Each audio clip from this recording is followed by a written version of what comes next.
ہمیں ملا نہیں جو اپنے اقتدار کو قربان کرنے کے لیے تیار ہو۔ سر، پاکستان کی اسٹیبلشمنٹ جمہوری حکومتوں سے زیادہ حکومت کرتی رہی ہے، کیا یہ سچ نہیں؟ اس میں شبہ نہیں، بالکل ایسا ہی ہے۔ فیصلے لینے کے لیے کبھی اسٹیبلشمنٹ نے کسی سے پوچھا ہے آج تک؟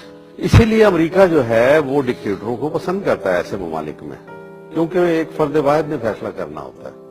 تو پاکستان کے اندر وہ آرمی چیف کو بہت اپنی مرضی سے جو یہاں آرمی چیف نہیں بنتا، اگر آپ سمجھتے ہیں کہ ویسے ہی ہم بنا سکتے ہیں، یہ ہمارا اندرونی معاملہ ہے، ایسا نہیں ہوتا۔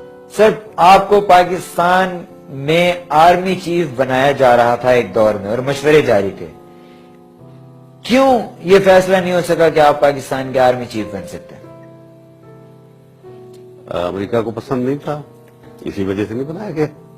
امریکہ نے انکار کر دیا آپ کو آرمی چیف بالکل بنانے سے؟ ظاہر ہے، ہر کوئی جانتا ہے، مٹھائیاں تقسیم ہوئی جب میں نہیں بنا، انڈین ایمبیسیز کے اندر مٹھائیاں تقسیم ہوئی، لوگ گواہ ہیں، لکھا لوگوں نے اس کے اوپر، میں نے نہیں لکھا۔ حکمت یار نے بھی کچھ لکھا ہے؟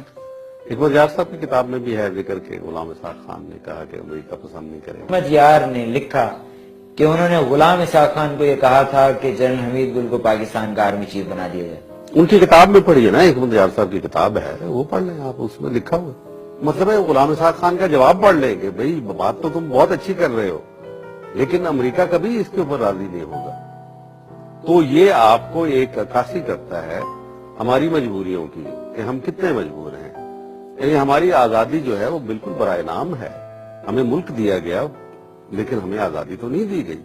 اور لوگوں نے بھی مجھے بتایا، میں ان کا نام نہیں لینا چاہتا، جو غلام اسحاق خان کے پاس گئے، میرا نمبر 1 کے اوپر نام جی ایچ کیو سے گیا تھا، جنرل بیگ سے پوچھ لیجیے، 6 آدمیوں کی لسٹ گئی تھی، میرا نمبر 1 تھا، آصف نواز کا نمبر 6 تھا، لیکن 6 والے کو بنا دیا گیا اور نمبر 1 کو چھوڑ دیا گیا۔ 6 والے کی منظوری امریکہ سے آئی تھی؟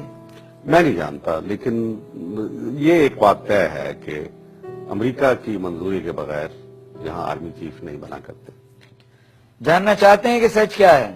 ہمارا ساتھ دیجیے گا، حاضر ہوں گے ایک بریک کے بعد۔